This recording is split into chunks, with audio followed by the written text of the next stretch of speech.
This year's Batman Begins was a back-to-basics hit, tantalising superhero fans ahead of the real deal. Yes, the long-awaited Superman returns. It's directed by X-Men creator Bryan Singer and stars an almost unknown as the Man of Steel, Brandon Routh. Here's a little taste of what to expect.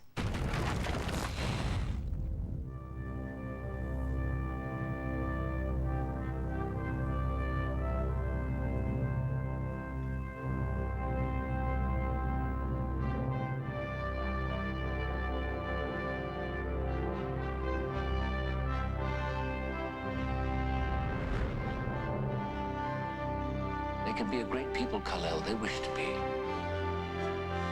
They only lack the light to show the way. For this reason, above all, their capacity for good. I have sent them you, my only son.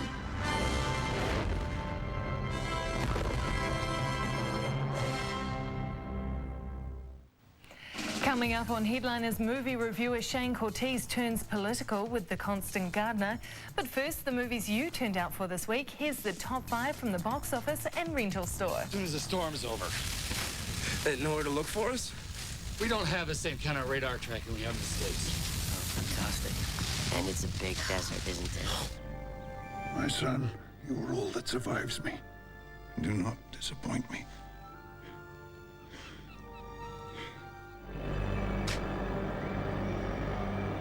What's this? Leverage. For what? To get things moving. Who are you? Someone like you. This is where the fun begins. Let them pass between us.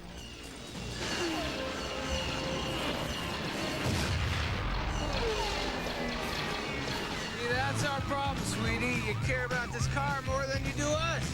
And how'd you even know there was a scratch on this baby? Because I am watching you on TV, as is the whole country.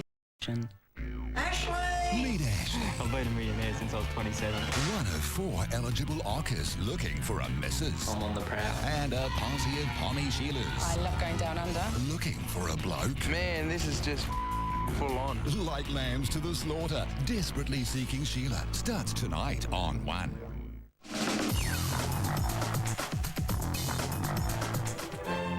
Netherfield Park is let at last. Have you heard who has taken it? I have.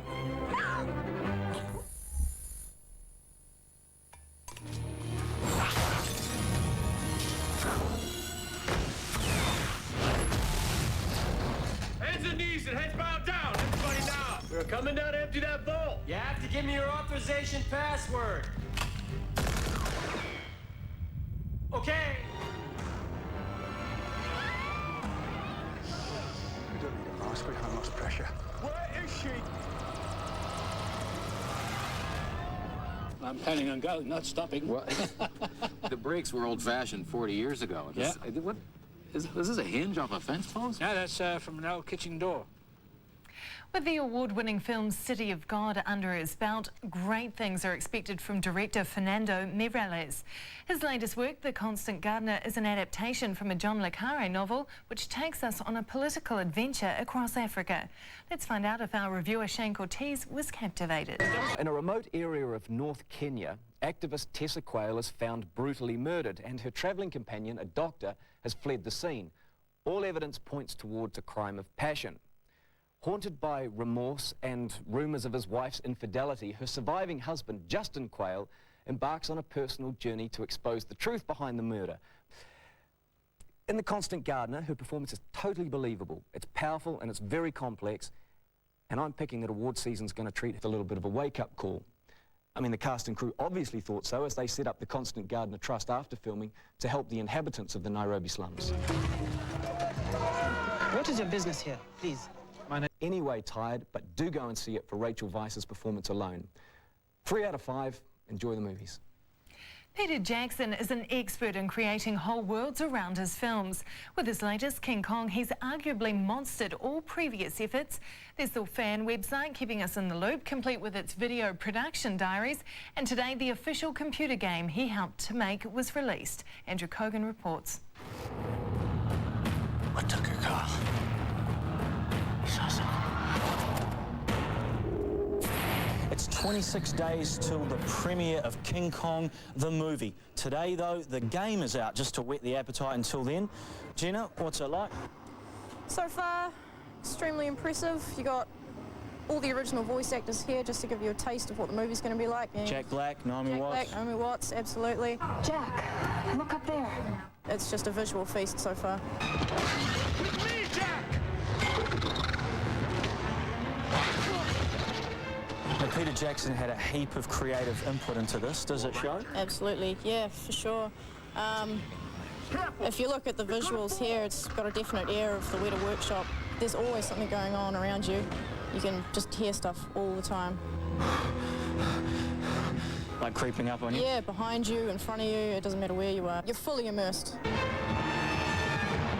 The game follows the storyline of the film. A film crew arrives on Skull Island and has to ward off King Kong and a whole bunch of nasties. In the game, who do you play? You'll switch between Jack and also Kong himself. Jack, you're in first-person view, trying to keep a hold on your girl here.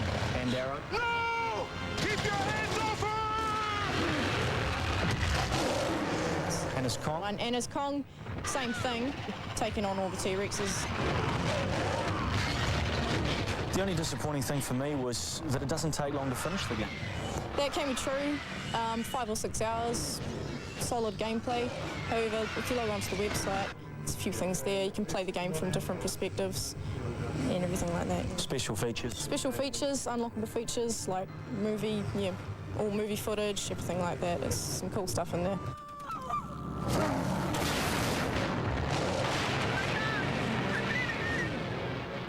Oh, can't wait. Just ahead, well, did you ever? As if Auckland wasn't swanky enough, along comes a delightful production of a lovely classic. And a Showbiz Insider tells us if Auckland's Emily Williams will win Oz Idol on Sunday.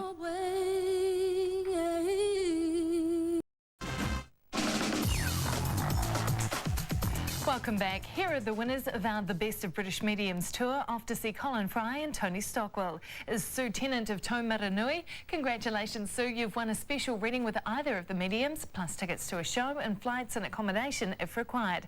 And congratulations to our other winners. Your tickets are in the mail. In a few days' time, the unthinkable could happen. A Kiwi could be crowned Australia's new pop idol. Former Aucklander Emily Williams will sing off against Kate Diaraugo on Saturday before the big decider at Sydney Opera House on Sunday night. We're joined by Australian showbiz reporter Peter Ford. Peter, tell us where the money's been going. I think Emily is certainly the shorter odds of the two, and she's got a great voice. She's got a great, distinct look about her, and of the two of them, I think she is the one who really is going to get across the line.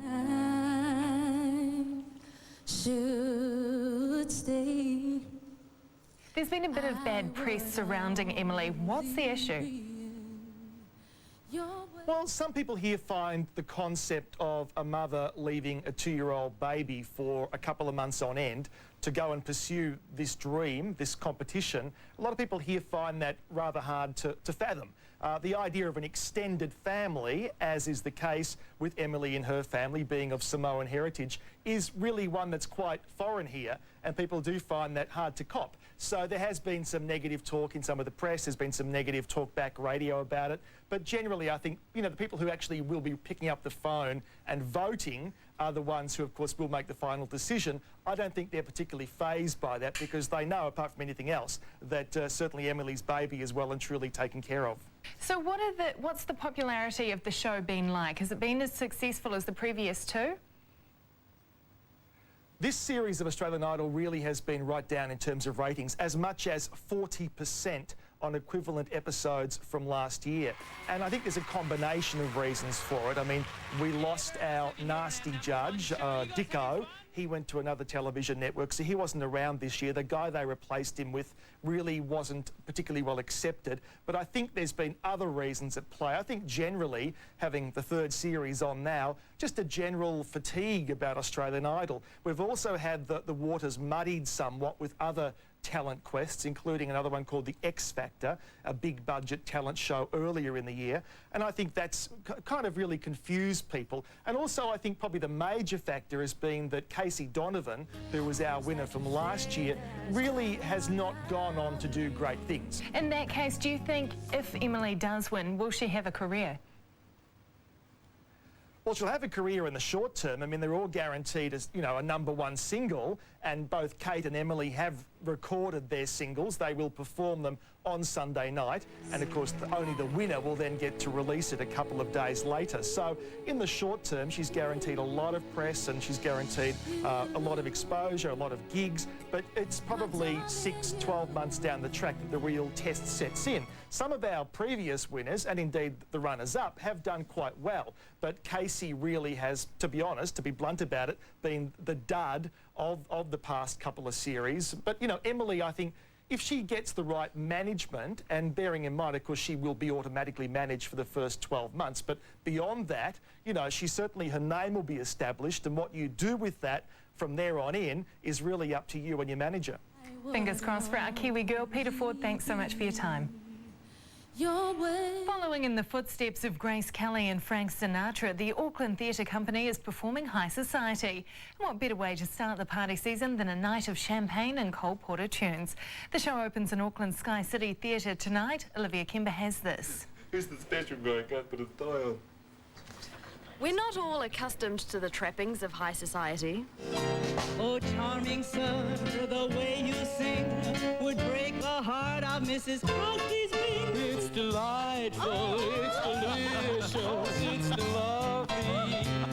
But the sparkling songs of Cole Porter make this production irresistible. What a swell party!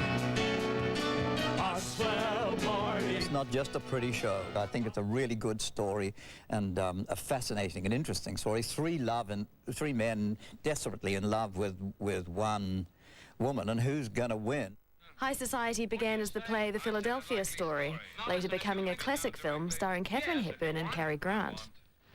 Hello, Dexter. Hello, George. Hello, Mike. And most people will remember High Society the musical, with swinging Bing Crosby and Frank Sinatra. We sing so rare, like old Camembert. But this show combines the wit of the first with the songs of the second. Helped very much by the Caroline Burns adaptation, which went very much towards the Philip Barry Philadelphia Story.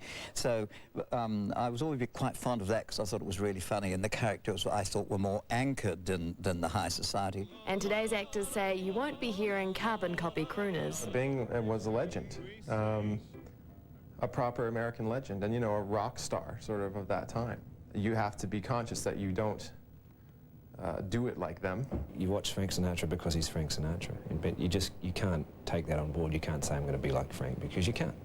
Like Bob,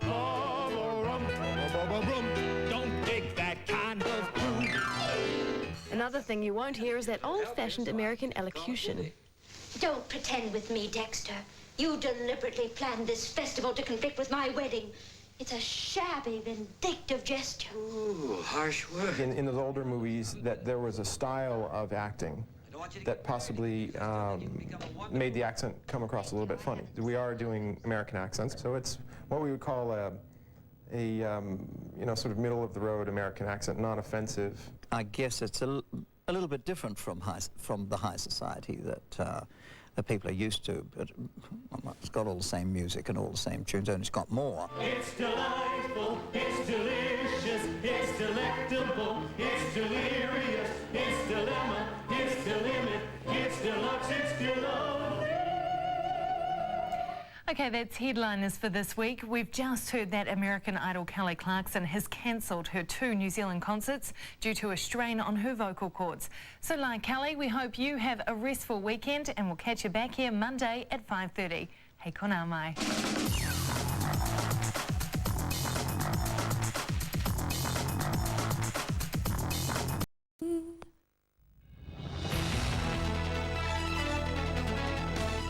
Tonight, the Rugby World Cup's coming here. We look at what it means for fans across the country and how Jock Hobbs did it. Plus, an admission from the family of liquor baron Michael Ursig as they search on. A mother pleads for the life of her son as Singapore names the date for him to hang. And New Zealand's richest man speaks out in a bid to score billions of dollars. Join us soon.